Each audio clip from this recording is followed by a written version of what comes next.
Nintendo! Hey everyone, welcome back with Beano Mac, where today we're going to continue our Star Fox Assault playthrough on the Nintendo GameCube. Let's go wild. This is Beltino. We did it, team. We found the location of the homeworld. Great news, Beltino. Forward the information to us, and we'll start the invasion. Wait, you can't go yet. Listen, Dad, we're going and you can't stop us. Yes, I know that, Slippy. But if you go as is, you'll just get killed. Take the self-destruct program.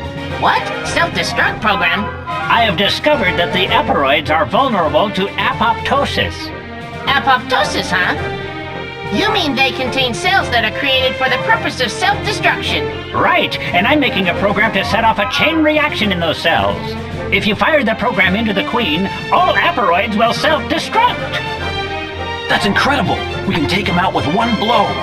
A huge Aparoid force has warped in. They are targeting the gate. They aren't going to make our trip to their homeworld an easy one. If you can't get to their homeworld, the program is useless. You must protect the gate until the program is complete. Understood. We won't let the gate fall.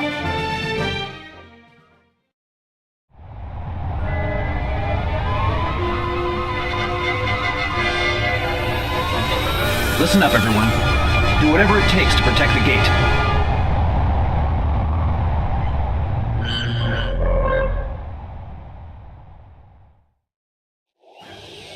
Alright, here we go. Things were already getting, pretty serious last level.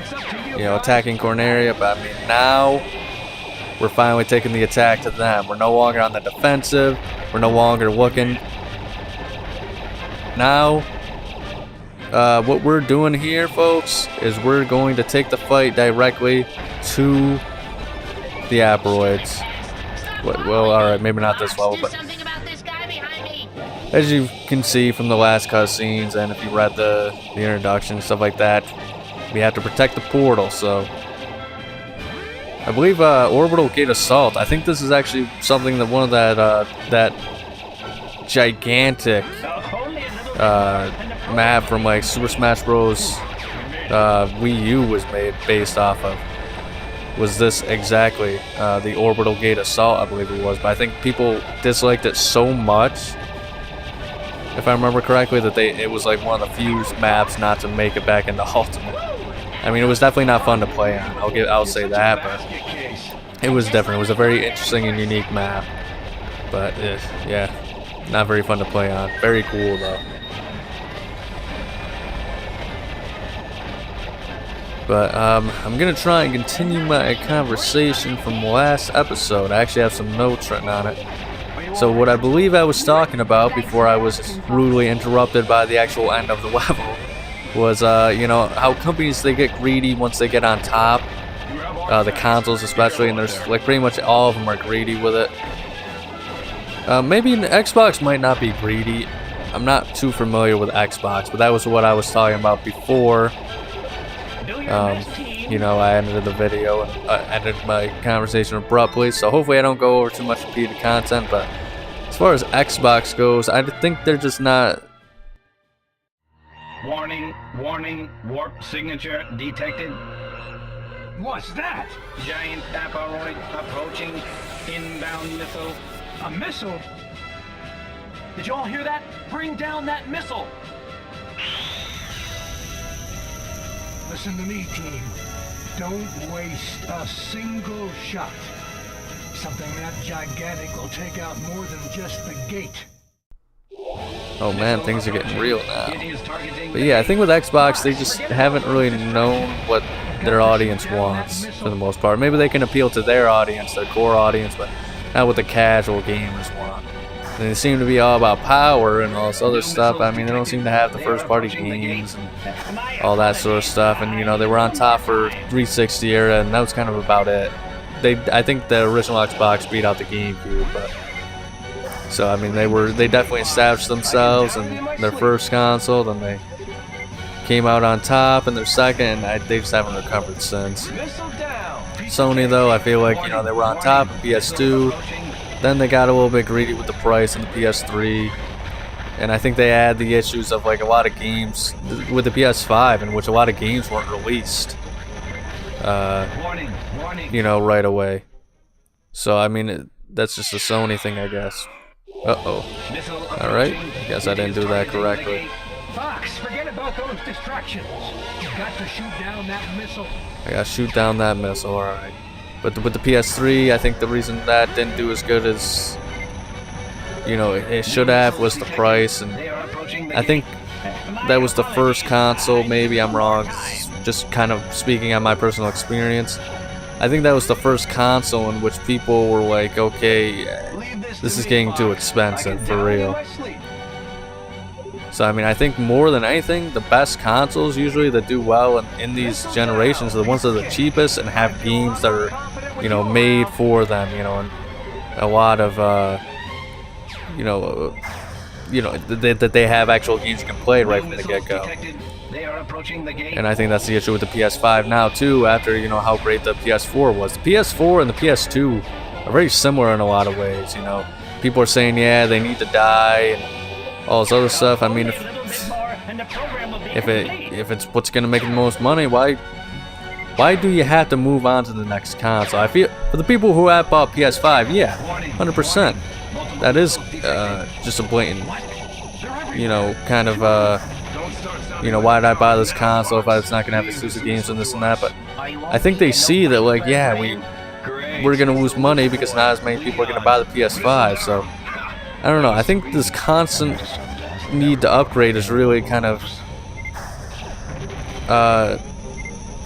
the constant need to upgrade every few years and all this sort of stuff. That's kind of what's damaging, you know, I think a lot of modern consoles, because they keep getting so much more expensive to make. Phew. All right. I am having a lot of trouble with this actually. But I think I might get it. Might have it. It's pretty cool to see Star Wolf and help us out. You know, enemies become partners for the greater good. A really cool storyline I like in this game a lot. And then with Nintendo, you seen they were on top with the Wii, and then, you know, I think that was once again just the wrong audience they tried to cater to, and they tried to make things simpler and stuff like that for the Wii U. But I mean, also, you just look at some of those games. It wasn't just a concept of the Wii U, like, holy fish paste, PU. Have you seen some of those games they released? Like, look at the tennis game, Mario Tennis game they released for the Wii U, and then look at what they released for Aces. They didn't have, you know, the Mario baseball game. They didn't have the Mario soccer game on the Wii U. And, you know, I think a lot of, then you see on the Wii, the Switch, you know, they freaking are kind of falling into a bad crowd again with it. Another missile detected. That looks bigger than a missile. Uh-oh, even bigger one.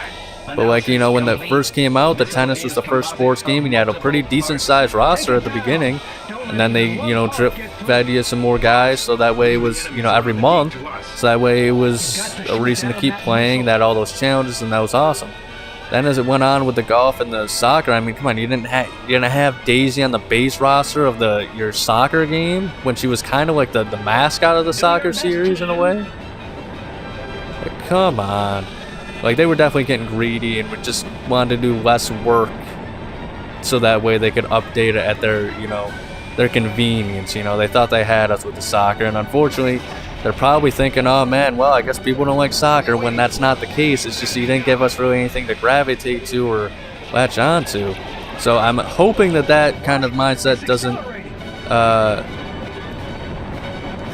doesn't carry over to their next newest console, and they have this thing in which, okay, we can get away with a lot of stuff because last console generation with the Switch, you know, we kicked butt, so now we can get away with a lot more greedier practices, because you kind of already seen a little bit of that with the Switch right now, in which, you know, they're getting a little too comfortable with certain things, if you know what I mean. But I'll probably save that for next episode, because I don't want to get cut off on my points on this one.